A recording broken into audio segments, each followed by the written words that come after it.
Hello everyone, this is Stanislav Grafski, Moscow, Russia. Today is August 6, 2017, and I'd like to briefly update you on a weekly Russian business news, which considered to be prominent to me, under the angle of hypothetical interest for potential market entrants or international businesses expanding into this country on dealing with this market, Russian market.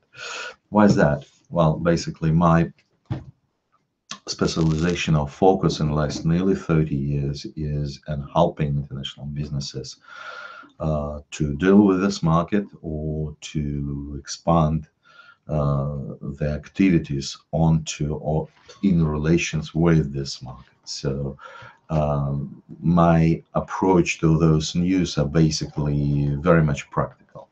Now, unfortunately, I'm alone today in a studio. Studio means interactive studio or a virtual studio.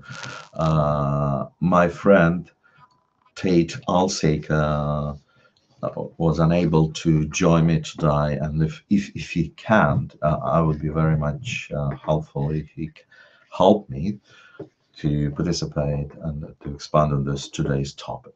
Well, now straight to the business. So there are few prominent news regarding this market, which probably affected it one way or another, but I have my own views on that. First, long-awaited US Senate bill on approving new wave on anti-Russian sanctions. Finally, they've been signed. What's the reaction? My feelings are nothing. Well, at least as the market response, and I will expand on that a little bit later. Realistically, all those tensions at the political level received a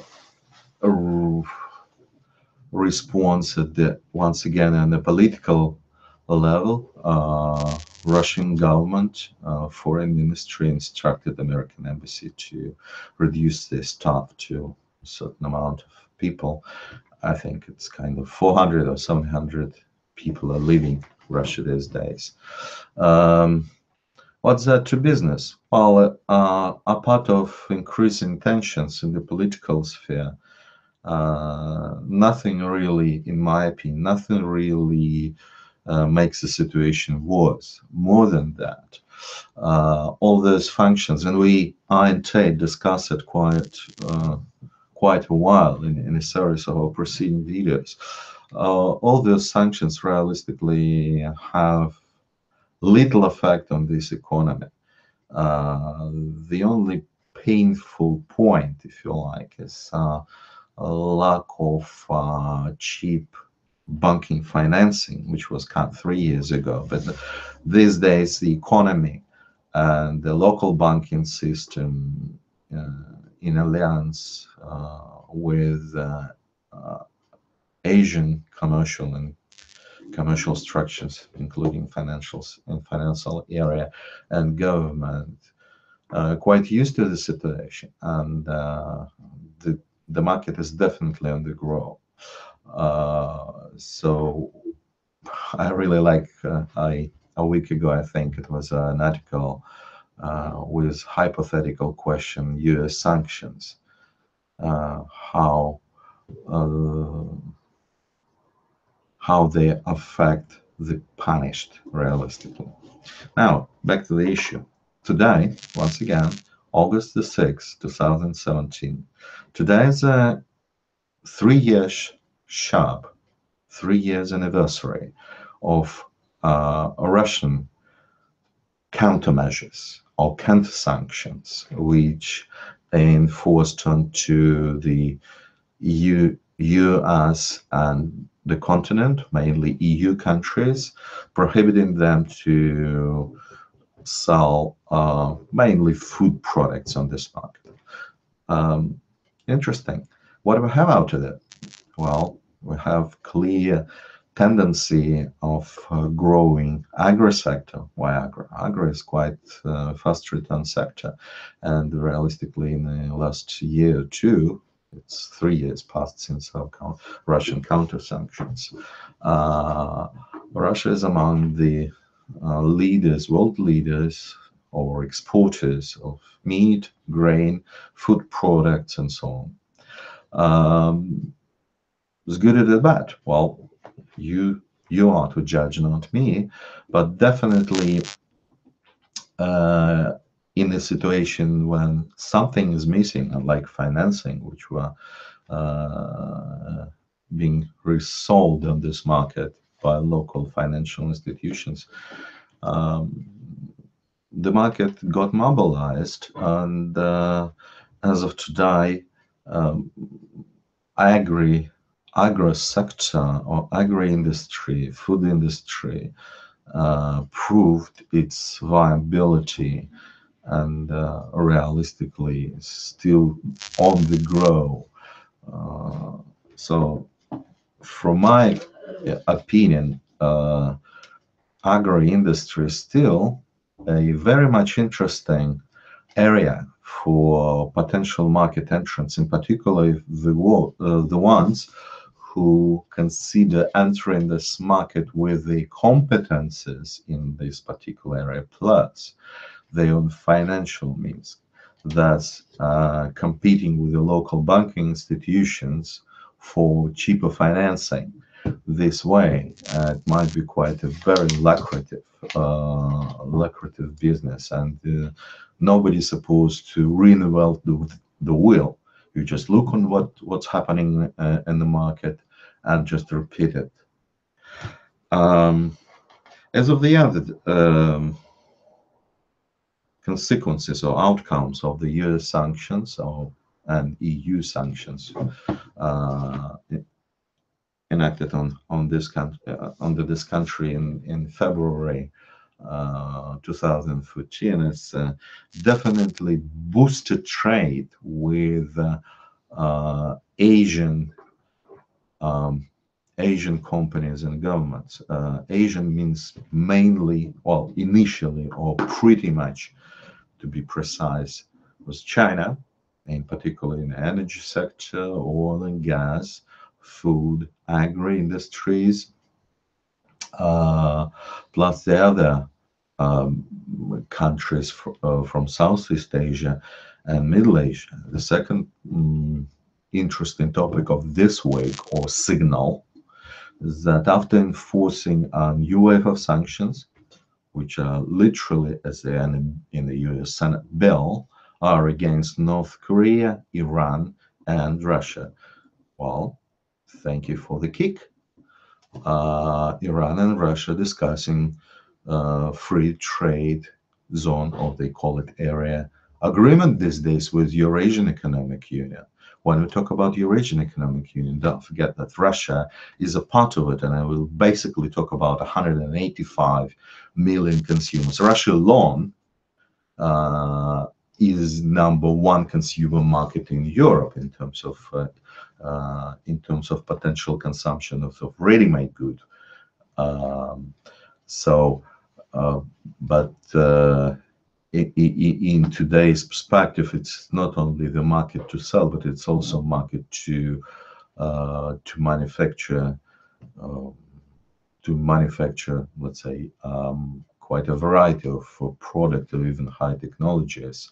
There is obviously a trend that, for example, a couple of quite medium to large size companies are supplying into this market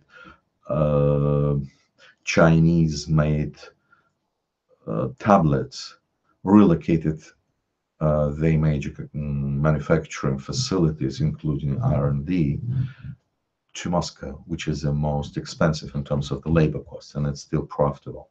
So that's can be another litmus paper sample of what is really hot on this market. Again, it's just a tip of the iceberg. Also, digital economy which used to be, I call it as a Mr. Putin's mantra for this country, had been approved by the cabinet this month. And in one of my coming videos, I will expand a bit more on the concrete niches, products, and all the other related opportunities with this digital economy program, which is turning to be a law, at least for the next 6-7 years, because the program, with the government support, very much impressive government support, is regulating government-supported priorities for the period up to 2024, realistically. And basically, we're not talking about just government tenders, but rather priority area developments or areas of development, which not necessarily supported by the government itself, but by the conditions it generates for developing businesses. Yeah, as I said, I'll talk about it in one of my coming episodes on niches and technologies, because I believe it is just an unlimited field of opportunities, not necessarily for the cutting-edge technology companies, but for anyone who can creatively apply their core competences to embed them into the countless Russia economic needs these days. Now, what else? Well, there are quite a number of merger and acquisitions happened last week, with a few of them announced but not necessarily known in the other markets. I would finally like to articulate just two market indicators which been announced by the central bank this week. I think they're very indicative. Inflation rate in August is expected to get to the zero level, literally zero. So it's quite a good indicator for forecasting return on investments if you deal in Russian rubles, or you deal with this market with sales in Russian rubles, at least one of those applications.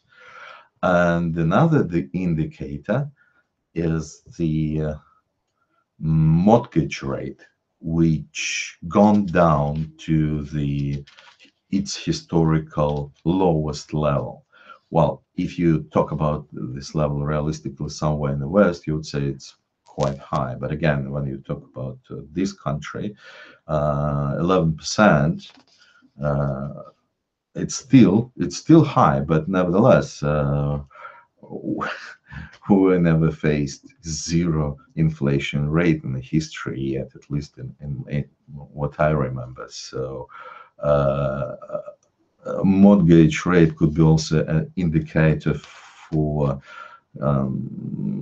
population confidence in the economy and consumers, after all.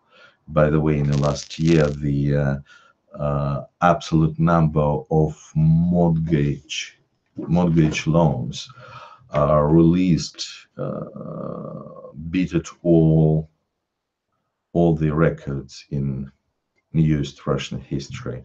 So it's quite an indicative factor of what's going on here on the very ground level. Basically, that's about it, what I'd like to expand on today. Sorry for being long. If you do have any questions or have any ideas of applying your core competences, of business core competences, or just considering international expansion or dealing with this market one way or another, feel free to subscribe to my channels, leave your comments, no matter uh, whether you agree with me or not.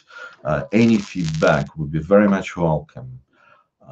As I said, subscribe to my channel. If you want to discuss your particular situation, just hypothetically, I'm very much open um, to give you some free consultation. You will find the consultation link under the video below, and all my contact details below as well. So feel free to communicate, to give me your feedback. Give me a thumbs up if you like it, or your thumbs down if you completely don't like it, dislike it. Any feedback is very much welcome. So thank you very much indeed, and we'll see what's going on here next week then, and I hope to see you in a week then. Thank you very much. Good luck.